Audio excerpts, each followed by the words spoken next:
Big John, Big John.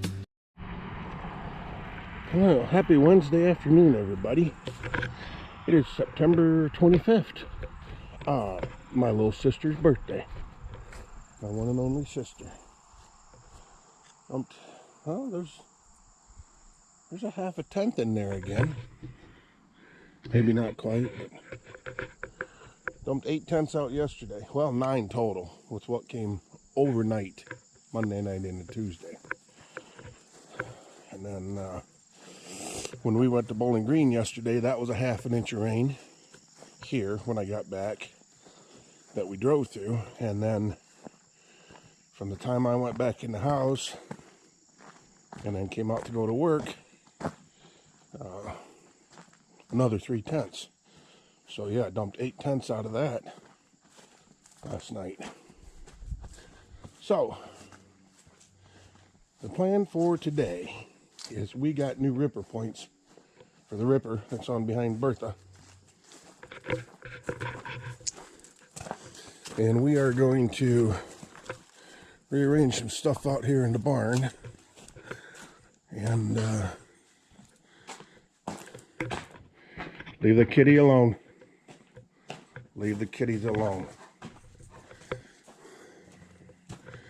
So the old 970 is probably done for the year. So I need to get it wiggled back in here, which I'm thinking I did not put the rototiller over far enough. I might be able to slide in a little bit of an angle. She's tight. I need to move my church pews too. Anyway. Yeah. I don't know if I showed you. I think I did show you in there in the back of the truck. There's my new ripper points. These are worn clear down to there on them old ones. We'll compare them when we get them off. Well, it took a little wiggling, but yeah, this I needed to move that way, but I didn't, so we've got her back in there. So she'll probably sit there. I'll put a battery tender on her later on. She'll probably sit there till springtime when we hook her back up to the corn planter. I don't think I need to move Scooter, but we're gonna go get Bertha and bring her in here, pull it in, and get to changing them tips. All right, got her pulled in here. Here's what I was talking about, where this one ain't so bad, but for some reason, this one here, look how thin that is. This one's even thinner before it broke off. Yeah, those are supposed to be that wide. So yeah, I definitely got my use out of them. I'd have to say probably 300 acres. Probably. Look at how thin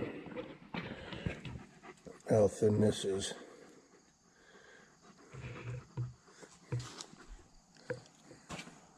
And your new one is 1/4 of an inch. So yeah. All right, let's get some wrenches and change them out. All right, got a short socket. I'm afraid a deep well won't go in through there. And for some reason, this bolt is a long one. Well, they all are, but let's see what we can do here.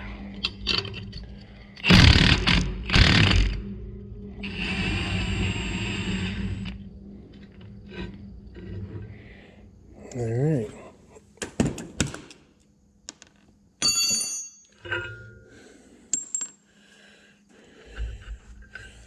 Now, I'm not sure how this comes off here, so I'm probably gonna land on my foot. All right.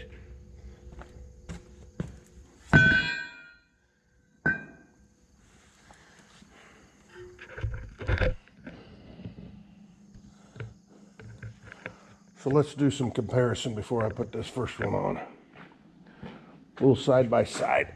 Oh, this one is considerably heavier.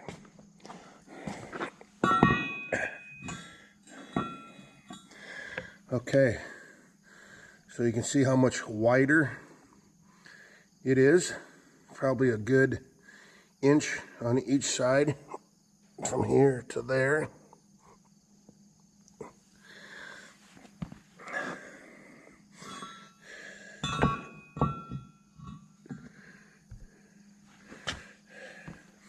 And then obviously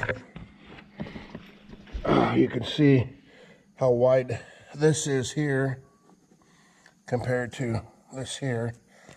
And then here side by side. Yep. And then all this, the wing starts clear up here. And this one is worn back, way back to here. And then obviously the thickness here and here. So yeah, she ought to move some more dirt.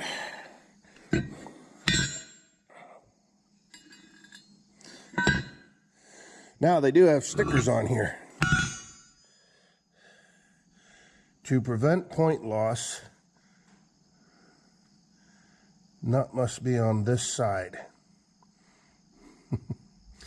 And the reason they do that is because as this is going through the dirt, here, we'll come over here on this one.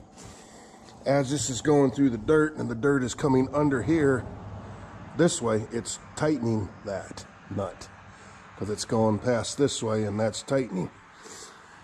And that's why it was explained to me. That's how it was explained to me at the dealer, the parts guy. So yeah, makes sense. So let's see if we can get this one slid up on here.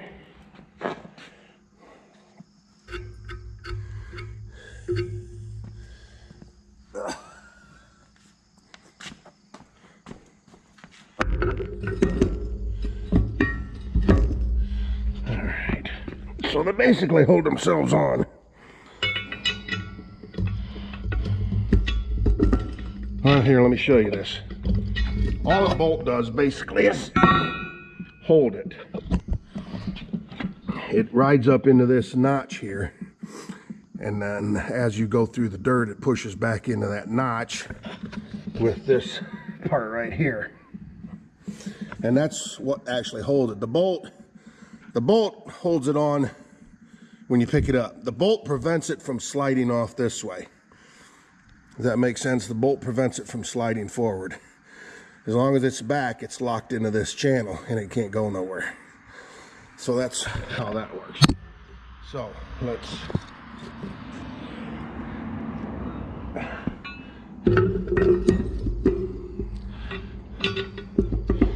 there we go.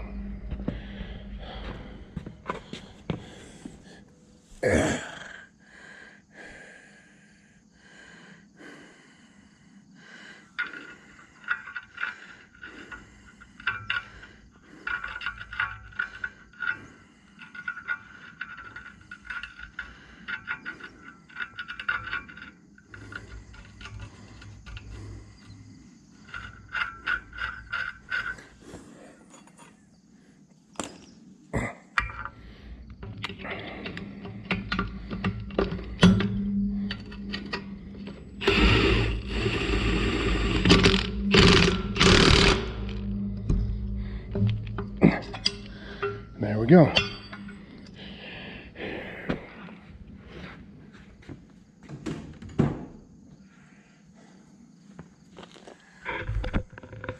Now we'll move some dirt.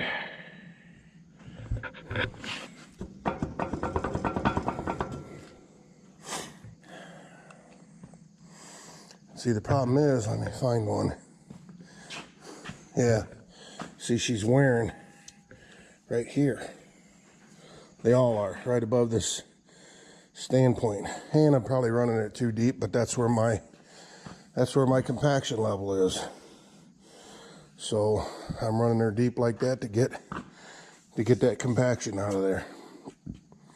So, all right, we'll get the rest of these changed out and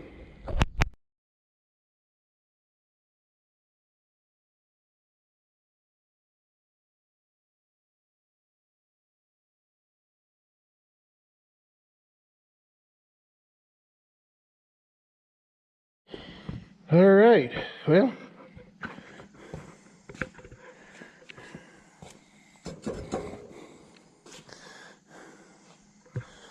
they're all on there. Boy, like I said, I do believe I got my money's worth out of these ones. Anybody need some good used ripper points? Make you a heck of a deal on them. All right. A few other things I want to tinker around with on this thing, and probably grease it, and yeah, we'll go from there. All right, so I'm chasing electrical gremlins in this tractor, and it's been a while. And what happens is you'll turn the key on. Well, I'll show you. The key is on. Can you see the monitor up in there lit up? But the tractor itself is not getting power. The engine will crank, but it won't start. It's like the computer's not getting power. Now, I accidentally, well, one of the times that it did it, I went to fold the armrest up and I hit the air compressor button for the seat. Yeah, the seat again. And when you hit that, everything would come on. I did have this thing stop in the field for me. It just shuts off, stops. And when this thing is in the ground and you're pulling hard, when you stop, you eat the steering wheel, almost the windshield. Just shuts off. Boom. So I was talking to a couple guys about it, and they said it sounds like it could be a ground issue. So I took the panel off behind the seat. Here, we'll go up and I'll show you. I took the panel off behind the seat and was wiggling wires up there. See now there, it just come on.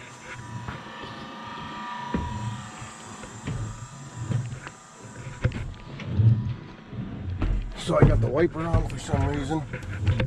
That's this mat. Let's get this out of there. Shut them off.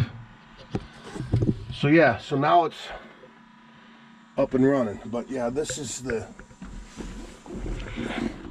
she's ready to start. It'll start and run now. But this is the wiring mess.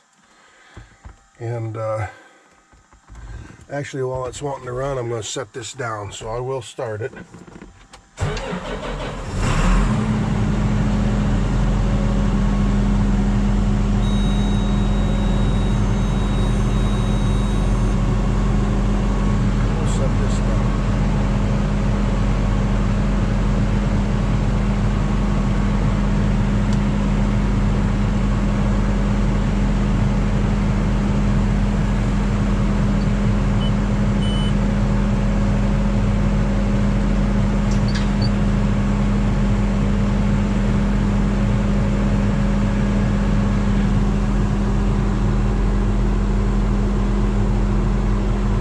When I started it up to pull it in here, I see a trans oil temperature low, 0 degrees.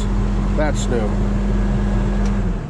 So anyway, let's see if it'll do it again.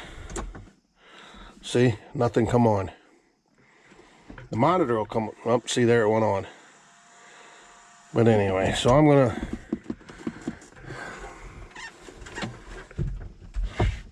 I don't see any grounds in there, and the one guy told me it was behind the cab. So I got in here on both sides and took a bolt out right there. And I'm pretty sure this whole back panel will just lift off of there now. But I gotta climb up there and see. So that's what we're gonna do. We're gonna climb up on there and see if we can get it off. Well, I guess I'll take you with me. I set the ladder up here to get up on here.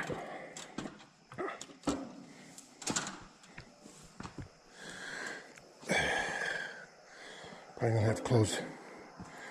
have to close the back window. Now, does this just, yes, it does.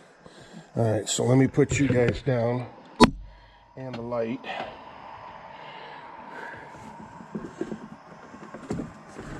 Okay.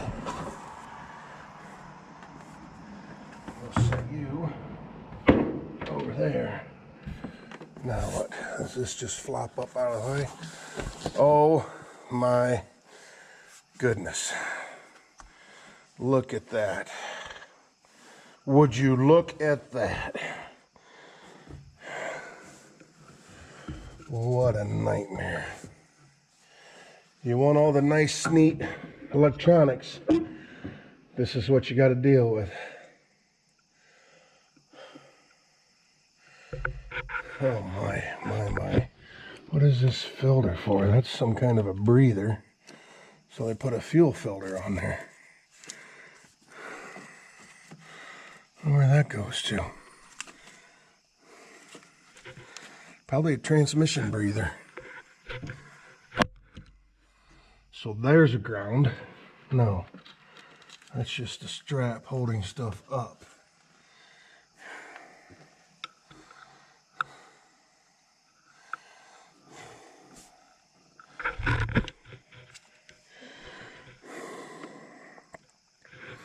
My goodness. My goodness. This is scary. Scary.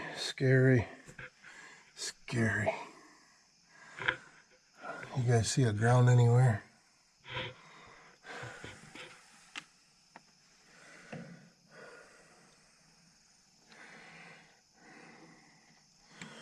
What is that?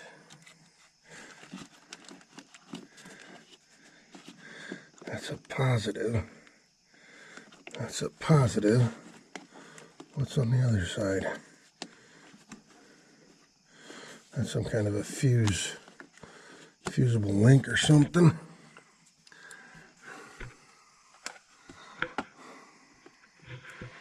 Anyway, I'm gonna keep looking for a while. It's getting late though. I'm gonna have to head in the house before long.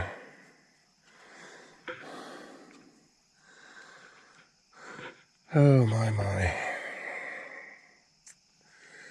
I guess I'll call Brandon down to Bellevue and ask him where a ground would be. All right, we'll talk to you later.